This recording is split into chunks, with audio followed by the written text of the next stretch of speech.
STF এর হাতে আরো একজন সাগরেদ এসেছে। এই মডিউলের আরো একজন সে, এমনটাই মনে করছেন গোয়েন্দারা। তারা নাম জানা গিয়েছে আদিত্য সিং ওরফে রাজু। হাওড়ার বেলিলিয়াস রোডের বাড়ি থেকে তাকে গ্রেফতার করা হয়েছে।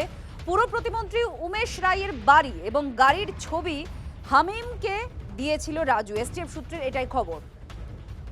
সুব্রত আমাদের সঙ্গে রয়েছেন, আমাদের প্রতিনিধি। সুব্রত, এই রাজু, আদিত্য রাজু, সে উমেশ রায়ের পুরো প্রতিমন্ত্রীর যে বাড়ির ছবি ইত্যাদি হামিদকে দিয়েছে। কি জানা যাচ্ছে সম্পর্কে? কিভাবে গ্রেফতারি হলো? তার বাবা মা তাদের তরফ থেকে কিছু বলা হয়েছে? হ্যালো সুব্রত, শোনা যাচ্ছে? দেখো, যদি প্রশ্নটা আর একবার করো। কি জানা যাচ্ছে রাজু সম্পর্কে? কিভাবে তাকে বেঙ্গল এসটিএফ খুঁজে পেল, গ্রেফতার করলো? দেখো, আদিত্য সিং বেলিলিয়াস রোডের একটি আবাসনে থাকে তার মা বাবার সঙ্গে, এবং তার একটি দাদা রয়েছে, তাদের সঙ্গেই থাকে এবং কলেজ পড়ুয়া এমনটাই জানা যাচ্ছে। তবে এই হামিম মন্ডলের সঙ্গে তার গেমিং চ্যাটের মাধ্যমে আলাপ হয় এমনটাই এসটিএফ সূত্রে জানা যাচ্ছে।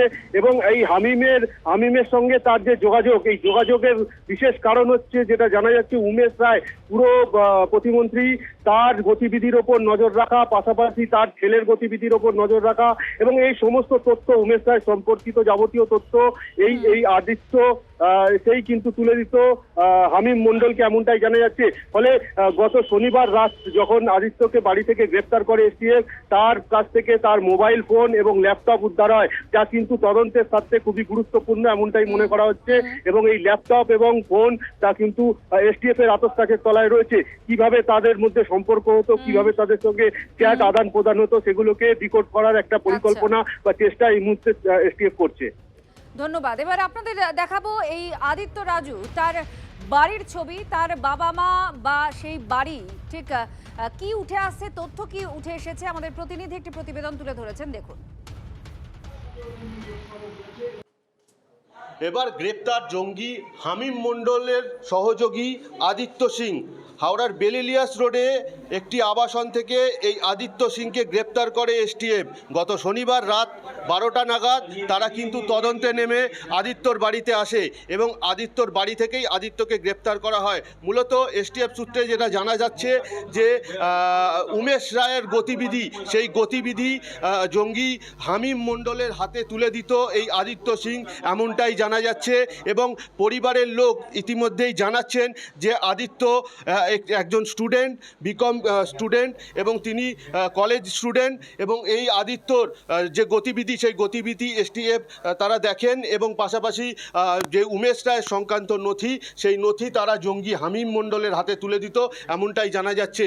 তবে আদিত্য পরিবার খুব একটা সচ্ছল নয়। তার বাবা বড়বাজারের একটি মশলার কারখানার কর্মী, এবং আদিত্যর পড়াশোনার খরচের পাশাপাশি তার হাত খরচা বা যাবতীয় খরচা তার বাবা বা পরিবারের লোকজনই করত। তবে কি শুধুমাত্র আর্থিক টানাপোড়েনের জন্যই কি এই জঙ্গি সংগঠনের সঙ্গে আদিত্য মিশেছিল, নাকি এর পেছনে রয়েছে অন্য কোনো বড় কারণ? সবটাই খতিয়ে দেখছে এসটিএফ। তবে এই আদিত্যকে একাধিকবার দফায় দফায় জেরা কাজ চালাচ্ছে এসটিএফ। সব মিলিয়ে এই হামিমের সঙ্গে আদিত্যর যে যোগসূত্র, এবং এই আদিত্যই যে সব কাজটা, হামিমের কাজটা এখানে করত এবং উমেশ রায় সংক্রান্ত যাবতীয় তথ্য তুলে দিত, এমনটাই কিন্তু সূত্র মারফত জানা যাচ্ছে। হাওড়া থেকে সুব্রত বন্দ্যোপাধ্যায়, TV9 বাংলা। উমেশ রায়ও কিন্তু পাক জঙ্গিদের টার্গেটে ছিলেন। নিরাপত্তা বাড়ানো হতে পারে এই পুরো প্রতিমন্ত্রীরও। উমেশ রায়ের কাছে হুমকি ফোন এসেছিল, এমনকি হানি ট্র্যাপে ফাঁসিয়ে মন্ত্রীর ছেলেকে অপহরণেরও ছক ছিল জঙ্গিদের। আর এই নিয়ে তোলপাড়ের মধ্যেই আজ মুখ্যমন্ত্রীর সঙ্গে সাক্ষাৎ করেন পুরো প্রতিমন্ত্রী উমেশ রায়। আপনার পরিবার তো বারবারই দেখছি যে জঙ্গি তাদের শিকার হচ্ছে, তাদের টার্গেট। মুখ্যমন্ত্রীর সাথে কি আলোচনা? না, আজকে আমাদের আরবান ডেভেলপমেন্টের একটা ডিপার্টমেন্টাল মিটিং ছিল, সে বিল্ডিং প্ল্যান নিয়ে। এটা সুরক্ষা নিয়ে কোনো মিটিং হয়নি, আর এত বড় ইস্যু উমেশ রায়ের সুরক্ষা নেই যে যার জন্য মুখ্যমন্ত্রীকে মিটিং করতে হবে। বিষয়টা অন্য ধরনের, খুব সিরিয়াস আছে। পাকিস্তান থেকে বসে জঙ্গি থ্রেট করতে পারে, বলতে পারে, সে ঠিক।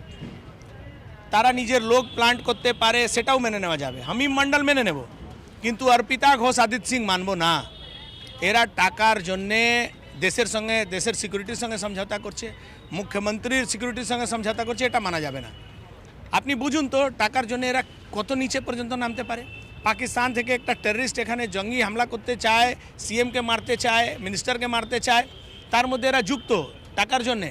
এখানকার ছেলে, তার বাড়ি আমার বাড়ি থেকে 500 মিটার দূরে। এটা কোনো দিন বরদাস্ত করা যাবে না। এই ধরনের যত লোক পশ্চিমবাংলায় আছে এক এক করে লোককে চিহ্নিত করে তাদের ব্যবস্থা করা হবে। নিরাপত্তা বাড়ানোর বিষয় দেখা যাক, সেটা মুখ্যমন্ত্রীর বিষয় আছে। সব শুটার গ্যাংকে দিয়ে মুখ্যমন্ত্রীকে হত্যার প্ল্যান ছিল কি? ধৃত জয়ীশ জঙ্গিকে জেরায় চাঞ্চল্যকর তথ্য সামনে আসছে। হামিমের নজরে ছিল খুনের অভিযোগে জেলে থাকা এক সব শুটার। ওয়াট্টি গ্যাংকে ওই সব শুটার ও তার দলকে ব্যবহারের পরামর্শ দিয়েছিল হামিম, এমনটা বেঙ্গল এসটিএফ সূত্রে খবর। আর এই হামিমকে জেরা ও তার চ্যাট হিস্ট্রি থেকে সামনে এসেছে এই তথ্য। গাড়ি থেকে নেমে যাচ্ছেন, হ্যান্ডশেক করছেন, হ্যাঁ কথা বলছেন।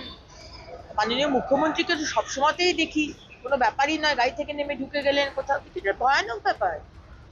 এরা বলছে যে গতিবিধি জেনে তারপর অস্ত্র পাঠাবো।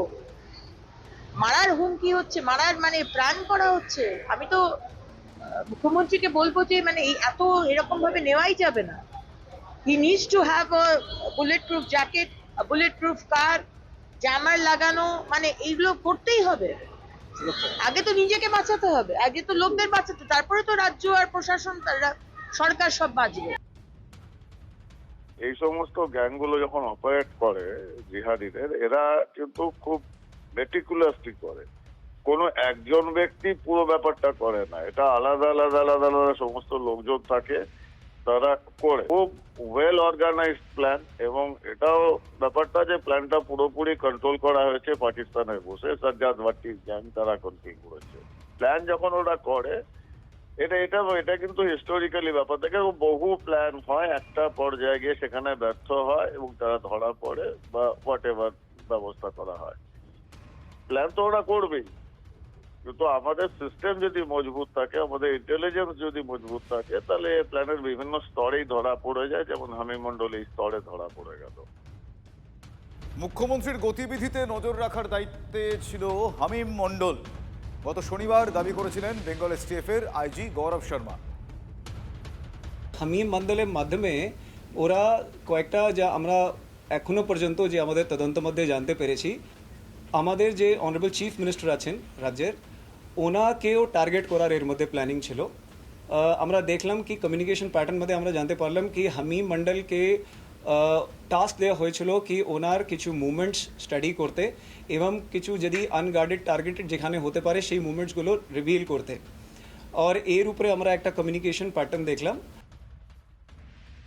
ব্রেড ক্রাম্পিং সিস্টেম দিয়ে বিভিন্ন রকম ভাবে বিভিন্ন লোককে কানেক্ট করা হয়। কেউ টেকনোলজি দেখে, কেউ জেলের ভিতর থেকে কোনো একটা লোককে কিছুক্ষণের জন্য রিলিজ করায় অর অ্যাক্টিভেট করায়, যার নেটওয়ার্কটা অপারেট করে চলে যায়।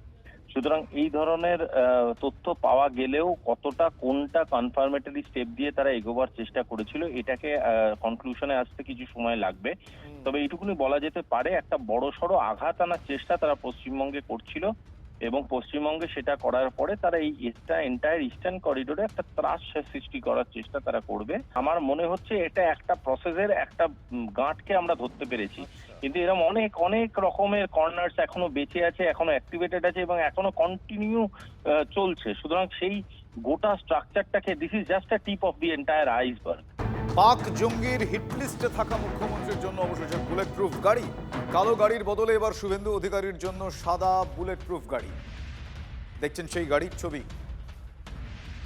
জঙ্গিদের হিটলিস্টে থাকা রাজ্যের মুখ্যমন্ত্রীর জন্য এবার সাদা রঙের বুলেট প্রুফ কার। রাজ্যের পুলিশ যথেষ্ট সফলতা পেয়েছে।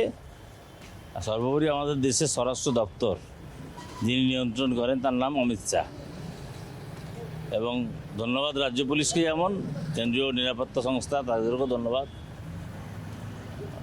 যতই করুক এই ধরনের উগ্রপন্থা বাংলার মাটিতে যারা এতদিন বীজ বপন করে গেছেন, দীর্ঘ 15 বছর ধরে বর্ডার এলাকার ফেন্সিং করতে দেয়নি, বর্ডারের অরক্ষিত রেখেছেন, বাংলাদেশ পাকিস্তান বিভিন্ন দেশ থেকে এই সময়ের উগ্রপন্থাকে এখানে আনার করেন, চোখের জল ফেলেন, কখনো নাটক করেছেন অতীতে। এতে বাংলার মানুষ শুভেন্দুবাবুর সাথে আছে, আর আমরা মনে করি পরিবারের একজন অঙ্গ হিসেবে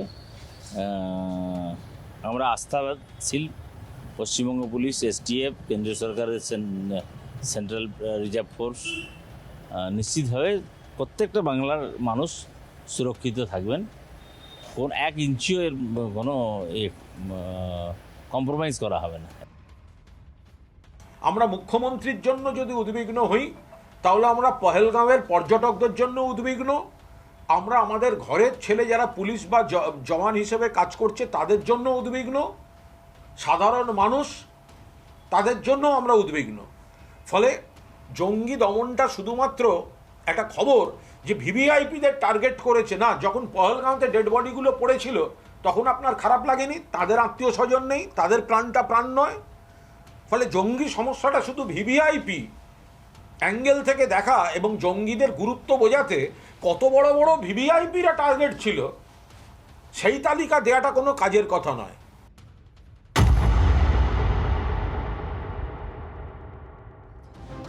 এবারে সেই জঙ্গি গোষ্ঠী তারা কিভাবে চলতো, কিভাবে অপারেট হতো, একটা গ্রুপের খোঁজ পেয়েছেন এসটিএফ সূত্রে, যা আমরা জানতে পেরেছি সেটা হচ্ছে বেঙ্গল মডিউল। এটা একটা গ্রুপ তৈরি করা হয়েছিল এবং সেই গ্রুপে একাধিক জন এরা যুক্ত ছিল। আমাদের সঙ্গে আমাদের প্রতিনিধি সুপ্রিয় রয়েছেন, আরো জানাচ্ছেন। সুপ্রিয়, এই যে বেঙ্গল মডিউল এটা কিভাবে অপারেট হতো, কি প্ল্যান পরিকল্পনার হদিশ এখনো পর্যন্ত পাওয়া যাচ্ছে? হামিম মণ্ডলকে গ্রেপ্তার করার পর তাকে হেফাজতে নিয়ে একদিকে যেমন লাগাতার জিজ্ঞাসাবাদ চলছে এবং তার পাশাপাশি তার কাছ থেকে পাওয়া তথ্যের ভিত্তিতেই কিন্তু হাওড়া থেকে আদিত্য সিং ওরফে রাজু তাকেও গ্রেপ্তার করেছে এসটিএফের গোয়েন্দারা। আর এই আদিত্যর সঙ্গে হামিমের কিন্তু একেবারে নিয়মিত যোগাযোগ ছিল, এমনকি তারা বিভিন্ন সময়ে একে অপরের সঙ্গে দেখা করেছিলেন এমনটাও জানতে পেরেছেন। আর এই হামিমকে জিজ্ঞাসাবাদ করেই এবার তাদের গতিবিধি সম্পর্কিত বা তারা কিভাবে নিজেদের মধ্যে যোগাযোগ রাখতেন সেই সম্পর্কিত বেশ কিছু তথ্য তদন্তকারীরা পেয়েছেন। এবং সেই সম্পর্কিত আমরা যেটা এসটিএফ সূত্রে জানতে পারছি যে এই হামিম বা আদিত্য সিং ওরফে রাজু এমনকি আরও বেশ কয়েকজনকে নিয়ে একটা গ্রুপ তৈরি করা হয়েছিল। আর সেই গ্রুপের মাধ্যমেই কিন্তু এরা একে অপরের সঙ্গে যোগাযোগ রাখতো বা এদের কাছে যখন এদের যারা মাথায় রয়েছে তাদের কাছ থেকে যখন কোনো নির্দেশ আসতো সেই নির্দেশ মোতাবেক তাদের কার কি ভূমিকা হবে সেই সংক্রান্ত বিষয়গুলো নিয়েও কিন্তু আলোচনা হতো। আর এই যে গ্রুপ, সেই গ্রুপের নাম ছিল বেঙ্গল মডিউল, এমনটাই কিন্তু আমরা এসটিএফ সূত্রে জানতে পারছি। এখন যেটা তদন্তকারীদের ভাবাচ্ছে বা তদন্তকারীরা যেটা জানতে চাইছে যে হামিম এবং আদিত্য সিং ওরফে রাজু দুজন গ্রেপ্তার হয়েছে, কিন্তু এই বেঙ্গল মডিউলের আরও যারা সদস্যরা ছিলেন এই গ্রুপে যারা ছিলেন তারা কোথায় কতটা সক্রিয় অবস্থাতে রয়েছে বা তাদের কার কি কাজ ছিল। কারণ যেটা ইতিমধ্যেই হামিম গ্রেপ্তার হওয়ার পর সামনে এসছে যে হামিমের উপরে কিন্তু মূলত যে দায়িত্বগুলো থাকতো বিভিন্ন ব্যক্তি মানুষের উপরে নজরদারি চালানো, রেকি করা, এমনকি সংগঠনের কাজের জন্য নতুন নতুন সদস্য রিক্রুট করা। তো সেইভাবেই বাকি যারা রয়েছে, কারণ এই যে হামিমকে বিভিন্ন সময়ে মন্ত্রী উমেশ রায় এমনকি তার ছেলের ছবি, তাদের গাড়ির ছবি, বাড়ির ছবি, এই সমস্ত কিছু কিন্তু শেয়ার করেছিল, মোবাইলের মাধ্যমে পাঠিয়েছিল এই আদিত্য সিং ওরফে রাজু। তো সেই জায়গা থেকে বাকি যারা এই বেঙ্গল মডিউলের সদস্যরা রয়েছেন তাদেরকে কোথায় কি কাজে নিয়োগ করা হয়েছিল বা কি কাজের দায়িত্ব দেওয়া হয়েছিল সেটাও কিন্তু জানার চেষ্টা করছেন তদন্তকারী আধিকারিকরা। আর সেই জায়গা থেকে আজকে আদিত্য সিং ওরফে রাজু তাকে আজকে আদালতে পেশ করার পর এসটিএফের তরফ থেকে হেফাজতে চেয়ে আবেদন জানানো হবে। এবং তার পাশাপাশি তোমাকে আরও একটা বিষয় আমি জানাবো, তথ্য দেবো যে ইতিমধ্যেই হামিম এবং তার বান্ধবী অর্পিতা এদের দুজনকে গতকাল কেন্দ্রীয় গোয়েন্দা সংস্থা অর্থাৎ এনআইএর যারা আধিকারিক কথা বলবো, কারণ এই মুহূর্তে যে তথ্য আপাতত আমাদের কাছে এই বেঙ্গল মডিউল নিয়ে এসেছে যে কিভাবে অপারেট হতো, আমাদের প্রতিনিধি সেটা জানাচ্ছিলেন যে এসটিএফ সূত্রে কি হাতে পাওয়া গিয়েছে।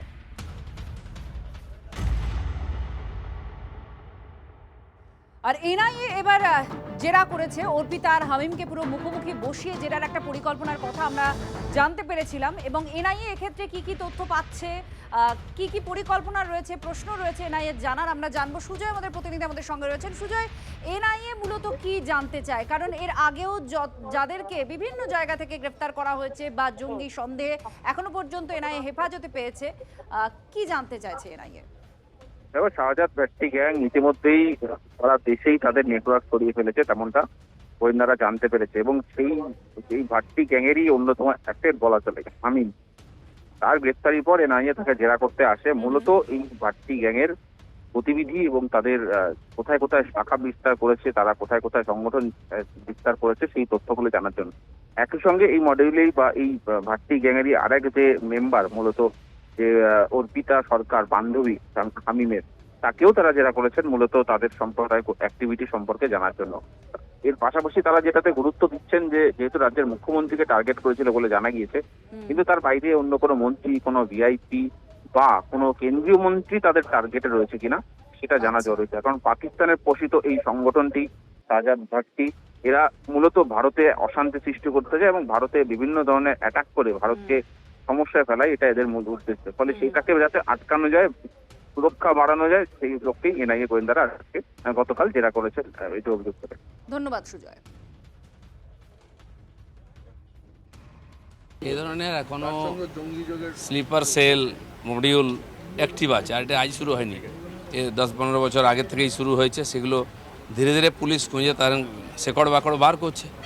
তো এরা টার্গেট করছিল, এই যে সরকার এসছে, তার প্রধানমন্ত্রী, মুখ্যমন্ত্রী থেকে মন্ত্রী, টার্গেট করাটা স্বাভাবিক। কারণ এখন যেমন বর্ডার সিল হয়ে গেছে, সমস্ত অবৈধ ক্রিয়াকলাপ, জঙ্গি ক্রিয়াকলাপ বন্ধ হচ্ছে, তো তারা তো কাউকে টার্গেট করবে। কিন্তু আমার মনে হয় পুলিশ, এসটিএফ বা আমাদের যে গোয়েন্দা সংস্থাগুলো তারা অ্যাক্টিভ আছে বা আরও বেশি অ্যাক্টিভ হতে হবে যাতে এই ধরনের নাশকতামূলক কাজ না হতে পারে।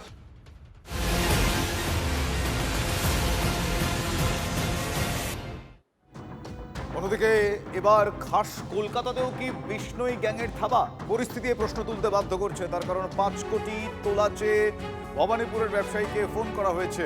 তোলাচে 1 মাসের বেশি সময় ধরে ব্যবসায়ীকে ফোন এবং ভয়েস মেসেজ পাঠানোর অভিযোগ উঠছে। আমি একটু ডিটেলে জানবো আমার সহকর্মী সুশোভনের কাছ থেকে। সুশোভন, কি কারণে এই ভয় এই মুহূর্তে দানা বাঁধছে, এই আশঙ্কা এখনো মজবুত হচ্ছে? দেখো, কলকাতার এক বাসিন্দা ভবানীপুর থানার অন্তর্গত, তিনি অভিযোগ করার পরই কলকাতা পুলিশের এটাই সন্দেহ হয়েছে। পুলিশ তদন্ত করলেও এখনো পর্যন্ত যে 5 কোটি তোলার যে বিষয়টা সামনে এসেছে সেটা তদন্ত করছে। তুমি জানো, অতীতেও কিন্তু এরকম অনেক ঘটনা ঘটেছে এবং শুধু তাই নয়, কলকাতাতেও কিন্তু মুম্বাইয়ের ক্রাইম ব্রাঞ্চ একজনকে গ্রেফতার করেছিল। সব মিলে গোয়েন্দারা মনে করছেন যে একেবারে কলকাতাও কি তাদের টার্গেট, এই প্রশ্ন ধরেই কিন্তু তারা তদন্ত এগিয়ে নিয়ে যাচ্ছে। ধন্যবাদ সুশোভন।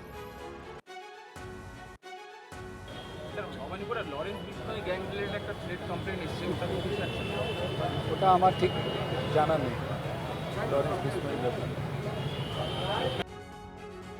ভারতবর্ষের যে কোনো প্রান্তেই থাকুক না কেন, তাদেরকে আইডেন্টিফাই করে তাদেরকে অ্যারেস্টও করা হবে এবং অ্যাকুরেট সেকশনে তাদেরকে কেস লিপিবদ্ধ করে, অলরেডি কেস লিপিবদ্ধ হয়েছে, কারণ নাহলে তার এসটিএফ কিংবা ডিটেকটিভ ডিপার্টমেন্টের অফিসাররা স্পটে পৌঁছবে না। এই জিনিসগুলো আটকানোর জন্যই তো গুন্ডা দমন আইনের দরকার ছিল, যে 12 মাস তাদেরকে নিশ্চিতভাবে লকআপে রাখা যাবে এবং তাদের সবকিছু যখন ধরা পড়বে সবকিছুই তাদের বাজেয়াপ্ত হবে এবং ট্রেজারিতে